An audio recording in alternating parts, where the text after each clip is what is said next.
আপনার? আমার ভীষণ কিউট, কিন্তু একটু দুষ্ট আছে কিন্তু। ওর কাছেই তো দুষ্টামি করা, তাই না? নাম কি ওর? ওর নাম প্যান্ডা। কি সুন্দর নাম, পান্ডা।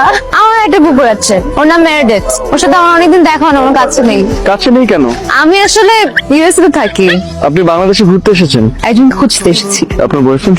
না, আমার মাকে। আমার বাবা আসলে আমেরিকান, আমার মা বাংলাদেশি। আমার যখন 5 বছর বয়স তখন আমার বাবা মা সেপারেটেড হয়ে যায়। তারপরে আমার বাবা আমাকে তার কাছে রেখে দেন আমেরিকাতে, আর আমার মা দেশে চলে আসে। তখন থেকে আমার মার সাথে আমার কোনো যোগাযোগ হয়নি।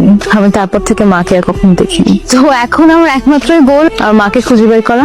আমি চাই আমার মাকে একবার দেখতে, একবার জড়িয়ে ধরতে। সেজন্যই আসলে দেশে। শুনে খুবই খারাপ লাগলো। কিছুই চিনি না। জানি না আপনি কি মনে করবেন। আপনার মাকে খোঁজার মিশনে আমি আপনাকে হেল্প করতে চাই, বন্ধু হিসেবে। আপনার কোনো সমস্যা হয়নি তো? আমি আপনাকে হেল্প করতে পারলে আমার অনেক ভালো লাগবে। আজকে থেকে যে কোনো প্রবলেমে আপনি আমাকে স্মরণ করতে পারেন। আমার আসলে এই মুহূর্তে একজন বন্ধুর খুব প্রয়োজন।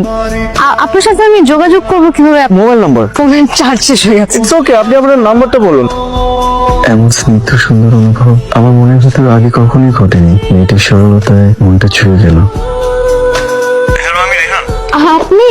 আমি তো ভেবেছি আপনি আমাকে ভুলেই গেছেন। আপনাকে ভুলে যাওয়া তো পসিবল না। কেন পসিবল হবে না? আমাদের র্যান্ডমলি রাস্তায় পরিচয়, ভুলে যাওয়াটা অত্যন্ত স্বাভাবিক। আমাদের পরিচয়টা ক্ষণিকের, কিন্তু আপনাকে কথা দিয়েছি আপনার বন্ধু হিসেবে আপনার পাশে থাকবো। আরেকটা কথা, এটা আমার নাম্বার। আপনার যখনই আমাকে প্রয়োজন মনে হবে আমাকে কল করবেন, ঠিক আছে?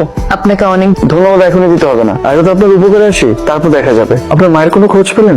না, এখনো কোনো খোঁজ পাইনি, কিন্তু চেষ্টা চলছে। ইনশাল্লাহ, আপনি একদম টেনশন করবেন না, দেখবেন আন্টিকে আপনি খুঁজে পেয়ে যাবেন ইনশাআল্লাহ। Good night. Thank you for calling. আপনাকে দেখার পর থেকে আমার ভেতরে অন্যরকম একটা অনুভূতি কাজ করছে। আগে কখনোই কারোর প্রতি এমন অনুভূতি কাজ করেনি। জায়গাটা অনেক সুন্দর না? আপনাকে অনেক ধন্যবাদ আমাকে এত সুন্দর একটা জায়গায় নিয়ে আসার জন্য। আসলে বাসা অনেক বোরিং লাগে একা। আপনার যখনই বোরিং লাগবে আপনি আমাকে একটা কল করবেন। আচ্ছা, আপনি এখানে কোথায় উঠেছেন? আমি কার বাসায় থাকছেন? আমার একটা ফ্রেন্ড আছে, টিনা।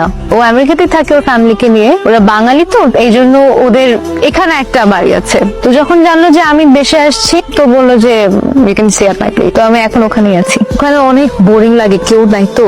বোরিং লাগলে আপনি আমাকে কল করবেন, আমি তো ফ্রি থাকি। আপনি আমাকে বলবেন, আমি আপনাকে এরকম ঘুরতে নিয়ে আসবো। শুনেছি বাংলাদেশের মানুষ নাকি অনেক বন্ধু সুলভ হয়, অনেক ফ্রেন্ডলি হয়। আর আপনাকে দেখে সেটা আর প্রমাণ পাচ্ছি। আপনাকে দেখলে মনে হয় না কিন্তু আপনি আমেরিকান কেউ, মনে হয় যে আপনি একদম বাংলাদেশের। কি সুন্দর আপনি বাংলাদেশের ড্রেস ক্যারি করেন, বাংলাদেশের প্রত্যেকটা ট্রেডিশন ফলো করেন, সবকিছু অনেক সুন্দরভাবে নিজের মধ্যে ধারণ করেন। এই জিনিসটা আমার ভীষণ ভালো লাগে। ইনফ্যাক্ট বলতে পারেন আপনার ব্যাপারে এই জিনিসটা আমাকে অনেক বেশি মুগ্ধ করেছে। কি যে বললেন, তেমন কিছুই না। কিন্তু হ্যাঁ, এটা ঠিক, আমাকে আমেরিকা অনেকেই বলে আমি নাকি পুরো বাংলাদেশের। আসলে আমার মা বাংলাদেশি তো, হয়তো আমি মার মতো দেখতে।